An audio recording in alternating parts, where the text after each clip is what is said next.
Miles doesn't get the luxury of feeling ready. He gets the wait first, the fear second, and then the universe basically folds its arms and says, "Cool, now do something before people get hurt." That's what makes his story hit so hard, because this isn't some clean hero upgrade where confidence arrives with the powers. It's a kid getting shoved toward responsibility while still looking like he'd rather sink into the floor and disappear. And the scary part is that backing out doesn't just embarrass him now, it costs people. Before any big heroic glow-up, Miles feels boxed in from every side. He's caught between what other people think he should become, what a hero is supposed to look like, and the very obvious fact that he does not feel like that guy at all. You can feel that pressure in the way his whole life seems to lean on him at once, like every room has expectations hanging in the air and he's the only one who can hear them rattling. He's out of place, unsure, and trying to pretend he's fine in that painfully human way where pretending somehow makes you feel even more fake, which is rough already until the story hands him a problem he can't bluff his way around. Then comes the forced change, and this is where the whole thing stops being a coming-of-age headache and turns into a burden. Miles gets pulled into the Spider-Verse mess, and suddenly the idea of becoming Spider-Man is not some distant fantasy or cute identity crisis. It's personal now. The responsibility lands on him before the confidence does, which is honestly one of the meanest things a hero story can do, because now every doubt he had gets upgraded from private insecurity to public danger, and that means he can't just ask, "Am I good enough?" He has to ask, "What happens if I'm not?" So naturally, like most people tossed into a role way too big for them, Miles starts by trying to fit somebody else's shape. He looks outward for the answer. He searches for proof, approval, a model, some version of heroism he can borrow until his own kicks in, because borrowed confidence feels great right up until you actually need it to hold your weight. And for a minute, that almost seems reasonable. If there are stronger people, more experienced people, people who look like they belong in the mask, then maybe Miles can just learn the script and survive the audition. But this story is way too rude to let him coast on imitation for long. That's the trap at the center of his arc. External support can help, sure, but it can't decide who you are for you. If Miles only believes in himself when somebody wiser nods at him, then that belief is basically on life support. The second that support shakes, disappears, or leaves him alone with his own nerves, the whole thing starts wobbling. And that's what makes his early struggle more than just awkward new hero stuff. It's identity under pressure. He doesn't just need skills. He needs an answer to a much nastier question. If no one can stand behind him in the moment that matters, does he still move? That's why his lowest confidence stretch matters so much. It exposes that fear and dependence are cousins wearing different outfits. He wants to do the right thing, but wanting isn't enough when your belief in yourself is rented instead of owned. The ugly lesson here is that waiting for permission feels safe because if someone else approves you, then failure won't feel fully yours. But heroism doesn't work like a group project where you can hide behind the smartest kid. So if that pressure and doubt in Miles ever felt a little too real, hit like and stick around. Because this is exactly where his story stops being about becoming the next anything and starts asking whether he can become himself at all. And that shift doesn't arrive as some magical burst of certainty. It starts in the worst possible place, being cornered by the fact that no perfect rescue is coming. The role is his, whether he feels worthy of it or not, and that's the moment the burden changes shape. At first, responsibility feels like a trap. Then it becomes a choice. Not because the fear vanishes, but because he slowly realizes fear was never the final test. The real test is whether he keeps waiting for the world to confirm him or starts moving before that confirmation ever comes. And that decision is where Miles' whole idea of being Spider-Man starts to change. Then the universe does the funniest possible thing to a scared kid with zero confidence. It stops asking whether he's ready. Miles gets shoved toward the job before his hands, nerves, or head can catch up. And that's brutal, because now every mistake has weight. He can't just think about being Spider-Man in theory anymore. He has to move. And the second he starts moving, he starts looking sideways at every version of what a real hero is supposed to look like. That's where the trap really tightens. Miles doesn't trust his own rhythm yet, so he reaches for a template. He watches the people who seem stronger, cleaner, more certain, and he tries to wear that certainty like a borrowed jacket that doesn't fit. You can feel the strain in that kind of imitation, because every choice becomes a little delayed, a little stiff, like he's checking an invisible answer key before he acts, and heroes usually don't get time for that. The ugly part is that copying strength can almost look like growth for a minute. From the outside, trying harder, standing taller, repeating what the pros would do, all of that seems respectable. But inside, it's panic with better posture. If Miles' early struggle hits you right in the ribs, go ahead and like the video, because this is the kind of arc that understands an awful truth. Borrowed confidence looks fine until reality asks you to use it by yourself, and that's exactly where his mask starts slipping. Soon enough, he runs into the moment every insecure person secretly fears. He doesn't just feel behind, he proves it. The kind of failure that matters here isn't some neat little training stumble you laugh off 5 minutes later. It's the humiliating kind, the one that leaves him exposed in front of people he wanted to impress. The one that says, in the meanest voice possible, "See? You were pretending." And that sting matters because it kills the fantasy that effort alone can hide uncertainty. Miles has been measuring himself against established heroes like there's some official Spider-Man exam he forgot to study for. And when he can't perform at that level, the gap becomes impossible to ignore. Not dramatic in a glamorous way.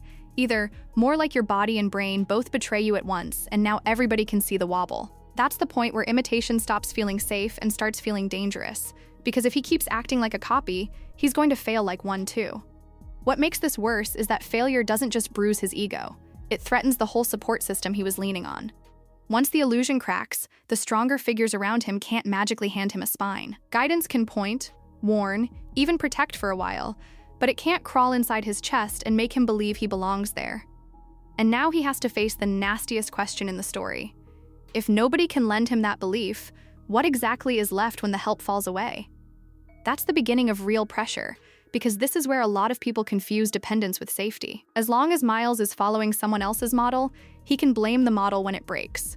He can say he wasn't taught enough, wasn't chosen enough, wasn't ready enough. But once that excuse starts rotting, he's stuck with something much harder. The possibility that becoming his own hero means making choices before the confidence arrives. And if that thought makes your palms sweat a little, subscribe, because the story gets way more honest once he can't hide behind "not yet." So now he's standing in the aftermath of his own exposed weakness, with no clean script left to follow and no flattering illusion that he can fake his way into the role. That's the cruel gift of this beat. The failure hurts, but it also strips the problem down to the truth. Miles doesn't just need more skill. He needs an identity that isn't stitched together out of other people's approval. And once that truth lands, the next question gets sharper. Does he collapse under it? Or does he finally stop asking what Spider-Man should look like and start deciding what he's willing to do when nobody can reassure him first? So now the mask is on, the danger is real, and Miles still looks like a kid who got handed the keys to a rocket ship by mistake.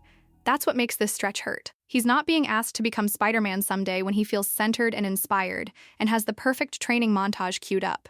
He's being pushed toward responsibility right now, while doubt is still sitting on his chest like a rent bill he can't pay, and the people around him can see that panic before he can hide it. And once other people smell uncertainty, they do that thing adults always do when they're scared for you. They call it protection while quietly deciding you're the weak link. Miles gets treated less like a partner and more like fragile luggage.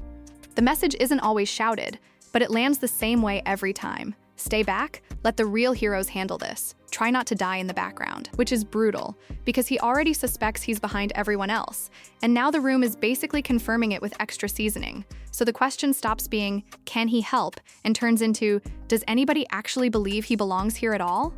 That kind of doubt does something ugly. At first, it makes you reach harder for approval. Like if you say the right thing or copy the right move, maybe somebody finally nods and says, okay, now you count. Miles keeps leaning toward that borrowed confidence, toward mentors, toward the examples standing in front of him, hoping one of them can hand him the missing piece. But approval is a terrible spine. The second pressure hits, it folds. And if you've ever had that moment where everybody talks around you instead of to you, go ahead and hit, because Miles is living through the deluxe version of that humiliation, and it's about to corner him into a choice he can't dodge. What really closes the trap is that even the people trying to help him end up making the same cut. They don't just doubt his timing. They doubt his readiness, his judgment, maybe even his place in the role itself. And Miles can feel that gap between how he sees the mask and how they see him inside it. He wants guidance, but what he gets feels a lot like being benched. He wants someone to teach him, and instead the lesson becomes, not yet, not you, not now, which sounds reasonable until you realize danger is not politely waiting for his confidence to bloom first. That's the breaking point, because being shut out can push you in two directions. One is surrender, where you accept everybody else's verdict and let their fear become your identity. The other is uglier at first, quieter too. You stop asking for the stamp of approval that was never coming on time anyway. Miles doesn't suddenly become fearless here. He doesn't wake up with some glowing main character certainty and a choir in the background. He just hits that raw, lonely realization that if he waits until he feels chosen, somebody else pays the price. And that's when self-belief stops being motivational poster nonsense and starts becoming survival. This is the real turn. Not a new suit, not a cleaner swing, not some perfect imitation of the heroes around him. The shift is that Miles finally quits trying to become their version of Spider-Man and starts trusting that his version, awkward, scared, unfinished, is the only one he actually has. That matters, because independence isn't doing everything alone with a dramatic face. That's just insecurity in a cape. Real independence is acting without permission when the responsibility is already yours. And if that idea hits you right in the ribs, subscribe, because this is exactly why his arc lands so hard. Once that internal switch flips, the whole energy changes. Miles isn't moving to impress anybody now. He's moving because he's decided that standing still is worse than failing. The hesitation that used to freeze him starts turning into motion, and even if the outside world hasn't updated its opinion yet, he has. That's the sneaky part of becoming your own hero. The proof comes after the choice, not before it. And now that he's finally chosen himself, the only thing left is the test that shows whether this conviction can survive contact with the real world. Then the story stops asking whether Miles feels ready, because being Spider-Man doesn't care. The pressure hits first, not the confidence. People still need saving. Choices still have to be made. And the cruel joke is that responsibility shows up way before the self-belief does. So now he has to move while part of him is still that scared kid waiting for somebody older, cooler, and less stressed out to grab the wheel. This is where the whole thing flips. Up to now, he's been measuring himself against an image, some polished version of what a hero is supposed to look like. And of course, he keeps losing that contest because he's fighting a poster, not a person. But once the fear gets cornered hard enough, he stops trying to perform Spider-Man correctly and starts solving the problem in front of him like Miles. And that difference sounds small until it isn't, because copying can get you through practice, but it'll absolutely sell you out in the moment that matters. So when the real test comes, the answer isn't some magical stamp of approval floating down from the sky with dramatic music and a gold star. It's action. He commits, fully, with all the uncertainty still attached, and suddenly the stuff that used to make him feel awkward or late or offbeat starts turning useful because he's not sanding himself down anymore, just to fit somebody else's mold. If that shift in him is hitting for you too, this is the part where a like actually fits. Because Miles becoming stronger the second he stops begging for permission is exactly why this arc lands so hard. What makes that payoff work is that his win doesn't come from becoming a cleaner copy of his mentors. It comes from confidence, creativity, and independence finally lining up at the same time. He reads the chaos, trusts his instincts, makes the call, and follows through without waiting for someone else to nod first. That's the first moment he doesn't just look like he belongs in the role. He acts like the role belongs to him. And that changes the whole weight of the story, because now the question isn't, can he imitate a hero? It's what happens when he defines one. And that's bigger than one clutch save or one battle going his way. The real victory is internal first, external second. He proves that self-belief isn't positive thinking with better branding. It's choosing a path while doubt is still breathing down your neck, then carrying the consequences anyway. And once he does that, the world around him has to deal with a version of Miles who isn't asking to be let in anymore. That's why becoming his own hero feels different from just leveling up. He hasn't erased uncertainty, and honestly, good, because that would make him boring and a little smug. What he's done is way more useful. He's built an identity that can survive not being validated every 5 seconds. That means he can stand on his own feet, take responsibility on his own terms, and keep moving even when nobody is there to rescue his confidence for him. By the end, Miles earns the name not because he perfectly matches what came before, but because he finally trusts what he brings that nobody else can. That's the whole heart of Spider-Verse Miles right there. Becoming your own hero starts the second you stop asking who you're allowed to be and start deciding.